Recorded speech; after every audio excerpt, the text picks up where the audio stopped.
एक भक्त का आज स्मरण करा रही थी सुबह, अभी आ रही है स्मृति उसी की। गोवर्धन में एक झाड़ू लगाता था एक बालक। उस बालक को मंदिर प्रवेश का अधिकार नहीं था। बंधुओं एक बात बताएं, ये हमारे मंदिरों में गैर लोगों का प्रवेश आदि बीच में बंद क्यों रहा? कई मंदिरों में आज भी बंद है, क्योंकि लोग जाते भक्त बन के और मंदिरों में जाकर के फिर कुछ अनुचित कृत्य करते थे। इसलिए बीच के कुछ कालों में, क्योंकि मुगल जब आ गए थे ना भारत में, तो ये क्या करते थे, अपने सैनिकों को ब्राह्मण बना के भेजते थे मंदिर में, त्रिपुंड लगा के चोटी वोटी रखवा करके तब भेजते थे। और वही ब्राह्मण वेश में गए हुए मुगलों के सैनिक गौ मांस बांध के ले जाते और मंदिरों में जाके गौ मांस फेंक के आते, ठाकुर जी पे जाके चढ़ाए आते, अनुचित कर आते, तलवार आदि छुपा के ले जाते, मंदिर में जाके तोड़ फोड़ मचा देते। इसलिए फिर बड़े बड़े मंदिरों में नियम बना दिए गए, इनका प्रवेश उचित होगा, इनका अनुचित होगा, ये जाएंगे, ये सब हुआ। बंधु, हमारा हिंदू वैदिक सनातन धर्म तो बड़ा सामंजस्य वाला धर्म था। ये तो विकृतियां आई हैं बीच में, हम कितने वर्ष तक गुलाम रहे हैं, आपको पता, 1000 वर्ष से ज्यादा गुलाम रहा है भारत। ये गुलामी का परिणाम, गुलामों से बचने के लिए हम लोगों ने ये सब नियम बनाए, जो मंदिरों में आज कई जगह इन पर प्रश्न उठाया जाता है, ऐसा क्यों है मंदिरों में, इतना भेदभाव क्यों है, ये क्यों, वो क्यों है। ये सब पहले नहीं था, ये बाद में जबरदस्ती स्थिति बनी, इसलिए करना पड़ा। तो एक झाड़ू लगाता था गिरिराज जी में, उसको मंदिर में प्रवेश का अधिकार नहीं था। तो वो क्या करता था, बाहर बैठ जाता था और मंदिर से आने वाले सारे वैष्णवों से पूछता था, ठाकुर जी कैसे लग रहे हैं।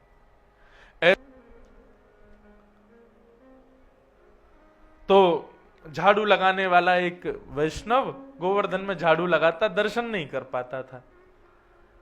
दर्शनार्थी ऊपर से आते, उनसे पूछता था, आज पगड़ी कैसी, आज माला कैसी, आज श्रृंगार कैसा।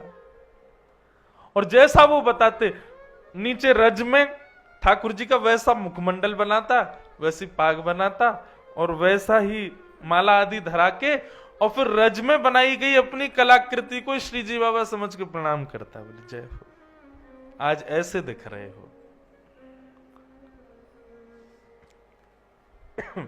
एक दिन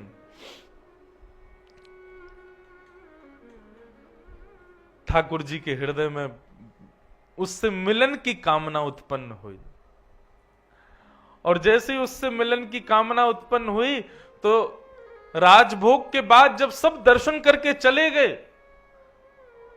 पूरा गोवर्धन खाली हो गया, सब लोग जाकर शयन चले गए, 1-2 बजे सब सो जाते हैं दोपहर में।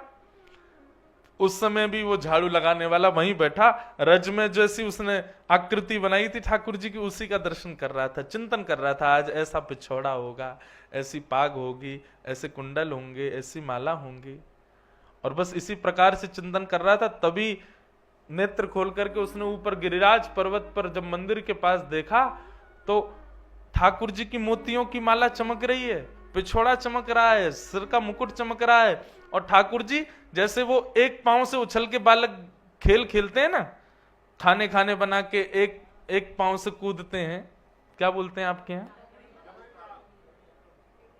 हमारे यहाँ उसको ती बोलते हैं। हाँ, सब जगह अलग अलग है। वो ऐसे डालो, फिर एक पांव से पकड़ो, कब से तो खेला ही नहीं, बचपन में खूब खेलते थे। हाँ, अब की बार लाल जी के उत्सव में एक दिन वो खेल भी खेलेंगे। हम लाल जी के उत्सव में सब करवाएंगे, लाल जी खूब प्रसन्न रहे। तो ऐसे श्रीनाथ जी अपनी एक टांग पे उछल रहे थे गिरिराज पर्वत पे, एक पांव पे उछल रहे, एक पांव ऊपर कर रखा, और पांव पकड़ के यूं करे, अरे कोई अयो भैया, मेरे कांटों लग गए, मुंह को बहुत पीड़ा है, ये नहीं जल्दी आओ। अब वो नीचे बैठा वो बालक, वो देखे ये कौन है, अरे ये तो मुकुट धारण किए हैं, ऐसी सुंदर बेनी गूथी भई है, इतनी सारी माला, पिछोड़ा, अरे ये तो ठाकुर जी जैसा श्रृंगार है। ये कौन है? दूर गिरिराज पर्वत पे ठाकुर जी कूद रहे हैं। ठाकुर जी ने उसको देखा, उसको सारे क्यों, बैठो बैठो, देख कार, जल्दी ऊपर आ, देख मेरे कांटो लग गो या को निकार। वो घबरावे, इधर उधर देखे, कोई देख तो नहीं रहा है, वो कोई नहीं है। ऊपर ज्यो ज्यो समीप जावे ठाकुर जी की, ज्यो ज्यो कमल नैन ठाकुर जी, सुंदर थोड़ी को चुबुक चमक रहे हो है, माथे को रोरी को चंदन चमक रहे हो है, ऐसी सुंदर ठाकुर जी की छटा देख करके जैसे जैसे सिड्डी पे ऊपर चढ़े त्यों त्यों मूर्छा आती उसको। वो मूर्छित होता, फिर संभालता, फिर चढ़ता, फिर मूर्छित होता, फिर संभालता, फिर चढ़ता। ठाकुर जी के अति समीप पहुंच गया, वही मूर्छित हो गया। ठाकुर जी ने सिर पर हाथ फेरा, होश में आया, बोले लाल जी आप ही हो? बोले हम बे मैं ही हूं लाला, मैं तो यहाँ मारे बुला रहा हूं, मेरे ना कांटो लग गो पाँव में, जल्दी चल निकाल दे याकू। ठाकुर जी जिन चरणों को किसी को नहीं देते, सीधे उसकी गोद में पधरा दिए, ले चरण ते कांटो निकाल दे। उसके हाथ कांप रहे, मुख कांप रहा है, वो समझ नहीं पा रहा मैं क्या करूं, कहां ठाकुर जी कांटे लगे। ठाकुर जी बोले पामन के तलवा को ऐसे हाथ से मल के देख, वहां मिलेगो। ठाकुर जी के श्री चरण कमलों के तलवे, जहां पे वज्रांग कुशध्वज सरोरुहलांचनाड्यम उत्तुंग रक्त विलसन्नख चक्रवाल, देवता आदि कहते हैं जिसका स्पर्श किसी को प्राप्त नहीं होता, वो उस झाड़ू लगाने के वाले की गोद में दे दिया। बोले ले धूड़ी भैया कांटो कहां है? वो देख रहा है, तभी उसको मिला। बोले हाँ जे जे मिल गए वो कांटो। बोले इसको निकाल दे। कोमल ठाकुर जी के चरण, बिल्कुल कमल जैसे चरण, निकाले, उंगली से निकाले नहीं, और भीतर चलो। अरे दारी के तने तो और भीतर घुसाए दियो, अब मुंह को और पीड़ा आ रही है।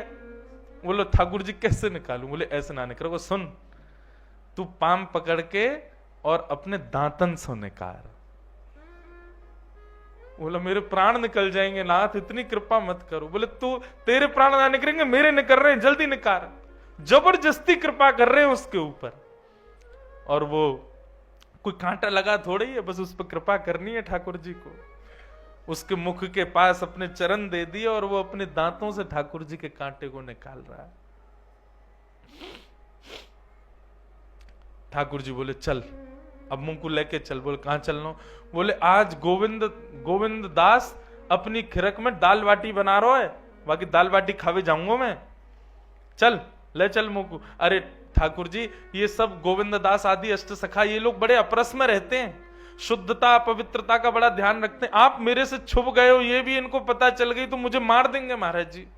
ठाकुर जी बोले तेरे संग मैं हूं ना, चिंता क्या करे, चल अपने कंधा पे बैठा ले। ठाकुर जी उसके कंधा पे बैठ गए और सिर पकड़ लिया और वो लेकर के जा रहा है। सोचो छवि कितनी सुंदर, एक नन्हा सा झाड़ू लगाने वाला बालक अपने कंधा पे श्री जी बाबा को लेके जा रहा है, और ठाकुर जी उसको बता रहे हैं सुन सुन सुन, देख वो गोविंद स्वामी की खिरक आ गई है। बोले हाँ। बोले तू यहीं मुंह को उतार दे और तू यहीं छुप जा, मैं जा रहा हूं, और सुन यहीं रुक जाइयो, तेरे का जो बाटी मैं ले आऊंगा, तो भी भूख लगी होगी। ठाकुर जी उतर करके गए, गोविंद स्वामी कदम खंडी में जाकर के बैठे। गोविंद दास बोले आ गए जय जय? बोले हाँ आ गो। अच्छा ये लीलाएं सबको नहीं पता होती थी अष्ट सखाओं के साथ। राजभोग के बाद ही ठाकुर जी लीला करते हैं बंधु।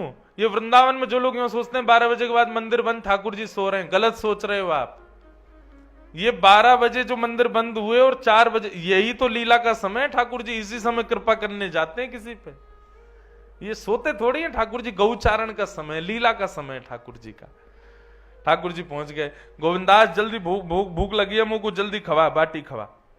और गोविंदास बाटी सेक करके चिमटा से उठा के ठाकुर जी के आगे पत्तल में धरे। सो ठाकुर जी न खावे न खा के सोई बाकू जेब में भर ले अपनी, बाकी काजे लेके जानी है, खड़ो बेचारो लेके आयो मुंह को। जहां 5, 6, 7 सामान्य बाटी खाने वाले लोग होते हैं, ठाकुर जी कम 15-20 तो खाते हैं। 56 भोग देखा ठाकुर जी, हमारे ने 100 से लाला, इतनो बड़ो, इतनो सो वाको पेट, और 56 भोग देखो कल कितनो, पूरी नाप भर गई महाराज। ठाकुर जी को पेट नहीं है, कुआ है, कितनों खवाए तो भरे ना है, खूब प्रेम से मामे। तो गोविंद दास ने पहले इतना आटा लगाया था कि उनको पता था कि लाल जी 20-25 बाटी तो खाएंगे, और वो भी तब जब राजभोग पाके आए हैं। राजभोग आरती हो गई है, पावे में तो बड़े निपुण है हमारे लाल जी। अच्छा एक बात बताऊं बंधु, एक बार एक कुतर्की व्यक्ति ने मुझसे प्रश्न किया, तर्क कुतर्की भी बहुत आते हैं ना, बोले एक बात बताओ ठाकुर जी को इतनी भूख क्यों लगती है, 8 बार भोग लगाते हैं सुबह से शाम तक, इतने भूख क्यों लगती है ठाकुर जी को? उसका एक ही उत्तर है, पूरा विश्व भगवान के उदर में है, जब ठाकुर जी का भोग लगता है ना तब सबका पेट भरता है। ये हम आप सब लोग रोज भोजन कर रहे हैं, इसका परिणाम यह कि ठाकुर जी का भोग लग रहा है। और यदि कोई व्यक्ति भूखा सो रहा है, भूखा रह रहा है, तो निश्चित कोई ना कोई व्यक्ति प्रसाद का अपमान कर रहा है, उसी अपमान की वजह से कोई भूखा है। ये पूरा विश्व ठाकुर जी के गर्भ में। और आप तो 8 अरब मानवों को जानते हो, जल के प्राणी, जंगलों के प्राणी, हवा में उड़ने वाले प्राणी, अरे छोटे छोटे जीवाणु भी, ये भी भोजन करते हैं, ये सब भी ठाकुर जी के गर्भ में। ठाकुर जी का इतनी बार भोग लगता है, इसीलिए सब तृप्त हैं, सब पा रहे हैं। ठाकुर जी बोले अब गोविंदास पेट भर गो हमारा, तो अब हम जा रहे हैं मंदिर, अब जाके नेक देर सोमेंगे, फिर 4 बजे उत्थापन आरती होएगी। गोविंदास बोले जय जय, बड़ी कृपा है। जैसे ही ठाकुर जी खड़े भये, सो ठाकुर जी की पीतांबरी इतनी फूल गई, बाटी बल रही जेब में। गोविंदास बोले जे का हेरो है ठाकुर जी ने रुकी? बोले कहा ये इतनी पीतांबरी ऐसी तुम्हारी कैसे फूल गई है? ये तो तब फूल है जब आप नाचो, जो गोल गोल घूमो तो ऐसी पीतांबरी फूल जाए आपकी, ये इतनी कैसे फूल गई? कहा भर रखो भीतर? ठाकुर जी बगे कछु ना कछु ना कछु नहीं। गोविंदास ने पकड़ ली, देखे तो भीतर थे महाराज गोजा में बाटी भर रखी है। ये जेब को ब्रजभाषा में कहें गोजा, गोजा में बाटी भर रखी है। गोविंदास बोले बाटी जेब में काहे को धर रखी है, कौन के काजे ले जा रहे हो? ना कोई को नहीं। ठाकुर जी ने एक बार ऐसे देखी उसकी तरफ जो पेड़ के पीछे छुपा था। गोविंदास बोले कौन को देख रहे हो? दौड़ करके गोविंदास गए तो वो झाड़ू लगाने वाला बालक मिल गया। ठाकुर जी सही सही बताओ पूरी बात कहा है? तो उस बालक ने कही गोविंदास जी मुझे क्षमा कर दो, मुझसे बहुत बड़ा अपराध हो गया, आज ठाकुर जी मेरे कंधा पे बैठ के आए। गोविंदास बोले राम राम राम, महा गुसाई जी ने मंदिर में इतने नियम बना रखे हैं, हाथ धो के आए करो, पामन को धो के आओ, आधो स्नान करके आओ, शुद्धता को ध्यान रखो। बेचारो वो तानसेन एक बार पद गावे आयो तो गुसाई जी ने भगाई दियो। बोले काय को? बोले पहले तांबुल थूक के आ, शुद्ध मुंह से सेवा कर ठाकुर जी की। इतनी सेवा शिष्टाचार को विचार करें, और यहाँ ठाकुर ने सबरी सेवा तोड़ रखी है। झाड़ू लगावे वाले इनके कंधा पे बैठ बैठ के डोल रहा है। ये सबरे नियम हमारे काज है नहावे धोवे के, तुम्हारे काज कछु ना है। ठाकुर जी बोले अब ठीक है गोविंदास गुस्सा का कर रहे हो, कोई बात ना, छोड़ दे याको। बोले याको कोई अपराध थोड़ी है, बेचारो ये तो ऊपर ही ना जावे कभी गिरिराज पर्वत पे, तुमने ही बुलाए होगो जरूर। बोला हाँ इनने ही बुलाए हो। ठाकुर जी बोले बजमारे तू और बता दे सबरी बातन में, अरे तो पे कृपा करिए, तू और मेरी शिकायत कर रहा है। गोविंदास बोले ऐसे काम नहीं चलोगे। ठाकुर जी बोले बता कहा करूं? गोविंद कुंड में स्नान करो, स्नान करके ऊपर जाओगे। ये बड़े 3-3 बार नवा नवा के हमको बड़ी अपरसता को बात बता में, ठाकुर जी के सामने शुद्धता से जाओ, पवित्र, अब खुद अपवित्र हो नहा के जाओ। ठाकुर जी बोले देख भैया सर्दी को समय, कैसी ठंडे कोहरा पड़ रहे हैं, सूर्य के दर्शन ना भय 4 दिन आते, तू मुंह को कुंड में नवावेगो, ऐसा मत करे। चल मैं एक काम करूं, मैं आचमन कर लूं। अपवित्र पवित्रो वा सर्वावस्थांगतो पिवा यह स्मरेत पुंडरीकाक्षम सबाई आभ्यंतर सुचि। ऐसे जल छिड़काव करके व्यक्ति पवित्र माना जाता है। ठाकुर जी गए गोविंद कुंड पर जाके जल लेके अपने ही नाम से अपने आप को पवित्र कर रहे हैं। यस्मरेत पुंडरीकाक्ष सबाई अभ्यंतर सुचि। इतने में गोविंद दास पीछे से गए, धक्का दे दियो ठाकुर जी को, गेड़ दिए गोविंद कुंड में। ठाकुर जी महाराज गोविंद कुंड में डूब रहे हैं, तैर रहे हैं। बोले ए गोविंदा तो देख लूंगा मैं आज।